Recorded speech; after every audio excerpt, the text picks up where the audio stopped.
Hi hello ಎಲ್ರಿಗೂ ನಮಸ್ಕಾರ. ಎಲ್ಲರೂ ಹೇಗಿದ್ದೀರಾ? Welcome my channel.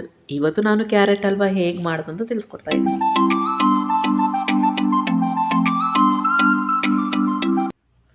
ಅದಕ್ಕೆ ಏನೇನು ಬೇಕು ಅಂತ ನೋಡೋಣ ಬನ್ನಿ. ನಾನಿಲ್ಲಿ 1 ಕಪ್ ಆಗುವಷ್ಟು ತುರಿದಿರೋಂಥ ಕ್ಯಾರೆಟ್ನ ತೊಗೊಂಡಿದ್ದೀನಿ.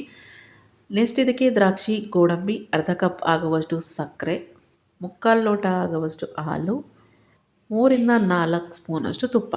ಹಾಲು ಫೋಟೋ ಕ್ಯಾಪ್ಚರ್ ಆಗಿಲ್ಲ, ಬಟ್ ಹಾಲು ಕೂಡ ರೆಡಿ ಮಾಡ್ಕೊಂಡಿರಿ.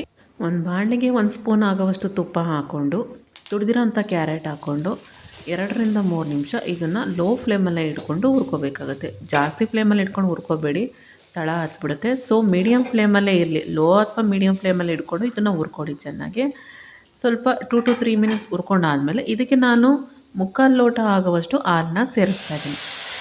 ಹಾಲು ಇಲ್ಲದೆ ಕ್ಯಾರೆಟ್ ಹಲ್ವಾ ಮಾಡೋಕ್ಕಾಗಲ್ಲ, ಹಾಲಿದ್ರೇ ಅದಕ್ಕೊಂದು ಟೇಸ್ಟ್ ಬರುತ್ತೆ. ಸೊ ನಾನಿಲ್ಲಿ ಹಾಲನ್ನ ಸೇರಿಸ್ಕೊಂಡು 2ರಿಂದ 3 ನಿಮಿಷ ಇದು ಕೂಡ ಹುರ್ಕೊತಾ ಇದ್ದೀನಿ. ಯಾರೆಲ್ಲ ಮಕ್ಕಳು ಹಾಲು ಕುಡಿತಿಲ್ಲ, ಹಾಲು ಕಂಡ್ರೆ ಆಗಲ್ಲ, ಈ ಥರ ಸ್ವೀಟ್ ಮಾಡಿಕೊಟ್ಟಾಗ ಹಾಲು ಕೂಡ ಅವ್ರ ಹೊಟ್ಟೆ ಒಳಗೆ ಹೋಗುತ್ತೆ. ಸೊ ಅದರಿಂದ ಕ್ಯಾಲ್ಸಿಯಂ ತುಂಬ ಇಂಪ್ರೂವ್ಮೆಂಟ್ ಆಗುತ್ತೆ ಮಕ್ಕಳಿಗೆ. ಸೊ ಈ ಥರ ಮಾಡಿಕೊಟ್ರೆ ಮಕ್ಕಳು ತುಂಬ ಇಷ್ಟಪಟ್ಟು ಕೂಡ ತಿಂತಾರೆ. ಇದಕ್ಕೆ ನಾವು ಏನೇನು ಹಾಕಿದ್ದೀವಿ ಅದೆಲ್ಲ ಹೆಲ್ತಿ ಫುಡ್ಡೇ ಆಗಿರುತ್ತೆ. ಕ್ಯಾರೆಟು, ಹಾಲು, ದ್ರಾಕ್ಷಿ, ಗೋಡಂಬಿ ಎಲ್ಲ ಕೂಡ ಹೆಲ್ತಿ ಫುಡ್ಡೇ ಆಗಿರುತ್ತೆ. ಸೊ ಮಕ್ಕಳಿಗೆ ಕೊಡೋದ್ರಿಂದ ತುಂಬ ಬೆನಿಫಿಟ್ಸ್ ಇರುತ್ತೆ, ದೊಡ್ಡವ್ರಿಗೆ ಕೂಡ ಕೊಡ್ಬೋದು.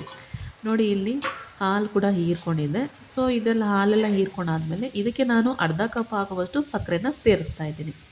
ಸಕ್ಕರೆ ಬೇಡ ಅಥವಾ ಡಯಾಬಿಟಿಸ್ ಇದೆ ನನಗೆ, ಸಕ್ಕರೆನ ಅಷ್ಟೇನು ಇಷ್ಟ ಇಲ್ಲ ಅನ್ನೋರು ಬೆಲ್ಲ ಕೂಡ ಸೇರಿಸ್ಕೋಬೋದು. ಸಕ್ಕರೆ ನಿಮಗೆ ನೋಡಿ ಹಾಕ್ಕೊಳ್ಳಿ. ಸ್ವೀಟ್ ಜಾಸ್ತಿ ಬೇಕು ಅನ್ನೋರು ಸ್ವಲ್ಪ ಮುಂದೆ ಮಾಡಿ 1 ಸ್ಪೂನು, ಇಲ್ಲ ಕಡಿಮೆ ಬೇಕು ಅನ್ನೋರು 1 ಸ್ಪೂನ್ ಮಾಡಿ. ಸೊ ಇದನ್ನು ಚೆನ್ನಾಗಿ ಮಿಕ್ಸ್ ಮಾಡ್ಕೊಳ್ಳಿ. ಮಿಕ್ಸ್ ಮಾಡ್ತಾ ಇದೊಂದು ಸ್ವಲ್ಪ ತೆಳ್ಳಗೆ ಬರುತ್ತೆ, ಯಾಕಂದರೆ ಸಕ್ಕರೆ ಸೇರಿಸೋದ್ರಿಂದ ನೀರಿನಂಶ ಇರೋದ್ರಿಂದ. ಸೊ ಇದು ತೆಳ್ಳಗೆ ಬರುತ್ತೆ. ಸೊ ಗಟ್ಟಿ ಆಗೋವರೆಗೂ ಇದನ್ನು ಹುರ್ಕೋಬೇಕಾಗತ್ತೆ. ಅಷ್ಟರಲ್ಲಿ ಇನ್ನೊಂದು ಕಡೆ ದ್ರಾಕ್ಷಿ ಗೋಡಂಬಿನ ಹುರ್ಕೊಳ್ಳೋಣ. ನಾನಿಲ್ಲಿ 1 ಸ್ಪೂನ್ ಆಗುವಷ್ಟು ತುಪ್ಪನ ಹಾಕ್ಕೊಂಡು ದ್ರಾಕ್ಷಿ ಗೋಡಂಬಿನ ಹುರ್ಕೊಳ್ತಾ ಇದ್ದೀನಿ. ಲೋ ಫ್ಲೇಮಲ್ಲೇ ಇಟ್ಕೊಂಡು ಹುರ್ಕೊಳ್ಳಿ, ಯಾಕಂದರೆ ಹೈ ಫ್ಲೇಮಲ್ಲಿಂದರೆ ದ್ರಾಕ್ಷಿ ಗೋಡಂಬಿ ಸೀದೋಗ್ಬಿಡುತ್ತೆ. ಸೊ ಲೋ ಫ್ಲೇಮಲ್ಲಿ ಇಟ್ಕೊಂಡು ಹುರ್ಕೊಂಡು ಇದಕ್ಕೆ ಆ್ಯಡ್ ಮಾಡ್ತಾಯಿದ್ದೀನಿ. ಕೆಲವರು ಲಾಸ್ಟಲ್ಲಿ ದ್ರಾಕ್ಷಿ ಗೋಡಂಬಿನ ಹಾಕ್ಕೊಳ್ತಾರೆ, ಬಟ್ ನಾನಿಲ್ಲಿ 2ರಿಂದ 3 ನಿಮಿಷ ಅಂದರೆ ಗಟ್ಟಿ ಆಗೋಕ್ಕಿಂತ ಮುಂಚೆನೇ ಹಾಕ್ಕೊತಾ ಇದ್ದೀನಿ. ಏನಕ್ಕೆ ಅಂದರೆ ಇದ್ರ ಜೊತೆ ಆ್ಯಡ್ ಮಾಡೋದ್ರಿಂದ ಟೇಸ್ಟ್ ಕೂಡ ತುಂಬ ಚೆನ್ನಾಗಿ ಬರುತ್ತೆ. ದ್ರಾಕ್ಷಿ ಗೋಡಂಬಿ ಫ್ಲೇವರ್ ಸೇರಿಸ್ಕೊಂಡ್ರೆ ಸೊ ಟೇಸ್ಟ್ ಕೂಡ ತುಂಬ ಚೆನ್ನಾಗಿ ಬರುತ್ತೆ ಅಂತ ನಾನು 2ರಿಂದ 3 ನಿಮಿಷ ಮುಂಚೆನೇ ನಾನು ಇದನ್ನು ಹಾಕ್ಕೊಂಡಿದ್ದೀನಿ. ಲೋ ಫ್ಲೇಮಲ್ಲೇ ಇಟ್ಕೊಂಡು ಇದನ್ನು ಚೆನ್ನಾಗಿ ಫ್ರೈ ಮಾಡ್ತಾ ಈ ಥರ ಗಟ್ಟಿ ಬರುತ್ತೆ. ಗಟ್ಟಿ ಬಂದಾದಮೇಲೆ ತುಪ್ಪ ಎಲ್ಲ ಮೇಲೆ ಬಿಟ್ಕೊಳ್ಳುತ್ತಲ್ಲ, ಸೊ ಆವಾಗ ಕ್ಯಾರೆಟ್ ಹಲ್ವಾ ರೆಡಿಯಾಗಿದೆ ಅಂತ ಅರ್ಥ. ಸೊ ಇವಾಗ ಸ್ಟವ್ನ ಆಫ್ ಮಾಡಿ ಸರ್ವ್ ಮಾಡ್ಕೋಬೋದು. ಸ್ವಲ್ಪ ತಣ್ಣಗಾಗೋವರೆಗೂ ಬಿಟ್ಟರು ತುಂಬ ಚೆನ್ನಾಗಿರುತ್ತೆ. ಸೊ ನಾನಿಲ್ಲಿ ರೆಡಿ ಆಗಿದೆ ನೋಡಿ, ಈ ಥರ ಇರುತ್ತೆ. ಯಾರಿಗೆಲ್ಲ ಇಷ್ಟ ಈ ಥರ ಮಾಡ್ಕೊಂಡು ತಿನ್ನಿ.